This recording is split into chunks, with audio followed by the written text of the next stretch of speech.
Well, my friends, here's a piece of news that you don't see too often. A report from Canalys just came out a few days ago that gives us some interesting insight into the US smartphone market. In Q2 of 2025, Google saw its shipments grow by 13% year over year and has solidified itself as the number 4 smartphone brand in the United States, while industry leader Apple actually shrank by a pretty decent margin, selling 1.6 million fewer devices compared to last year's Q2. Believe it or not. In fact, we actually got some good insight as to how Pixel is doing as a whole in the United States compared to all of its competitors, and there is a lot we can pull from this report. So real quick, let me take a moment to catch you up to speed on how the US smartphone market is doing, especially in relation to Pixel.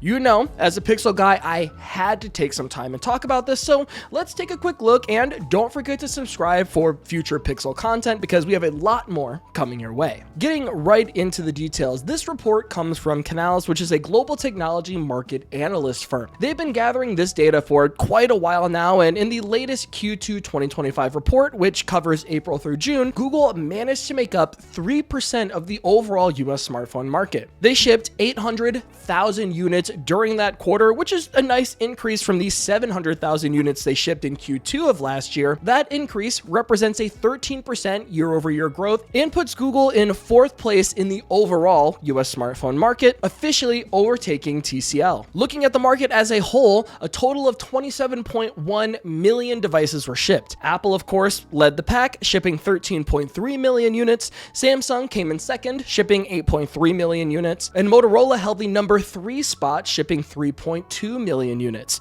TCL, just behind Google, shipped 700,000 units. And all the other manufacturers out there, like OnePlus or Nothing, for example, collectively shipped 700,000 units as well. And there's a few takeaways that I can get from this. And the biggest one is I didn't realize how wide the gap was for Google compared to its competitors, and it does give me a very sobering perspective, just being honest with you here. Looking at the stats, Motorola sells almost 4 times the amount that Google does, which is absolutely crazy to me. Samsung, on the other hand, sells more than 10 devices for every 1 Pixel. And looking at Apple, they did see an 11% year-over-year decline that equals a drop of 1.6 million devices, but that loss is double the total amount of devices Google has shipped for the entire quarter. So when I look at how the competition is doing, it does admittedly make me think about Google's return on investment with Pixel. As someone that covers Pixel day in and day out, I can tell you Google is spending a fortune on the Pixel division, from NBA partnerships and Super Bowl commercials to physical retail stores and carrier partnerships. Those are very expensive ventures. So when you consider those massive investments, a 13% growth only accounts for an increase of maybe 100,000 devices. It can feel small, in my opinion. And another point to consider is this just shows how difficult it is to make an impact in the US market these days. If you look at the data again, you can see that over 90% of the market is held by established players like Samsung, Apple, and Motorola. They have such a lock on the market that it only leaves a tiny 10% for the rest of the manufacturers to fight for. The other device category with brands like OnePlus and Nothing is even more concerning to me. These guys make fantastic phones. If I wasn't already using a Pixel, it would be the OnePlus 13 or the Nothing Phone 3 on a massive discount, and yet with everything they have to offer, they're still barely represented in US markets. This context, I think, makes the achievement of Google reaching that number 4 spot even more impressive, as it shows they're breaking away from that other device category and carving out a solid user base of their own. And it shows why Google has to invest so much money in massive marketing campaigns and carrier partnerships, because that is unfortunately what it takes to have a chance to compete in this tough market. And we all know Google has the cash to burn. So regardless of the amount that Google has spent compared to the total market overview, I still think this growth is a win for Pixel. Based on the data we see here, Google is beating out direct competitors in their space, specifically by overtaking TCL for that number 4 spot. They are establishing themselves as a distinct offering, now clearly ahead of the entire pack of challenger brands in the others category. But most importantly, they are defying market trends. The report states that the entire US market in Q2 only grew by a very small 1%. In a quarter where the total market was basically flat, Google grew by 13%.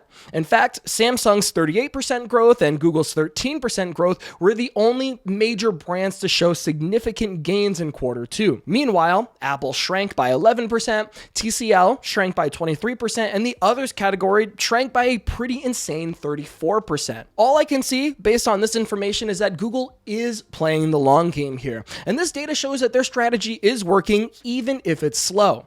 This is slow, steady progress, which is the hard road, but often the right way to build a sustainable business. The report highlights that the US market is incredibly difficult to break into, and Google has proven that they can build a stable foundation where other brands are struggling. So, with that all said, what's next? In my opinion, as a Pixel fan, I would like to see Pixel overtaking Motorola's number 3 spot, but not at the expense of the other Android brands. Google is in a very, very weird spot here because they need to somehow find a way to increase their sales without cannibalizing the success of the current Android brands out there. And unfortunately, or fortunately, depending on how you look at it, the only answer is to go after iPhone users. And it's the most logical path for significant growth, and I would not be surprised if we see more features and initiatives aimed at appealing to iPhone users in the future. At the end of the day, Pixel's journey is certainly a fascinating one to watch. This data shows that they are making real,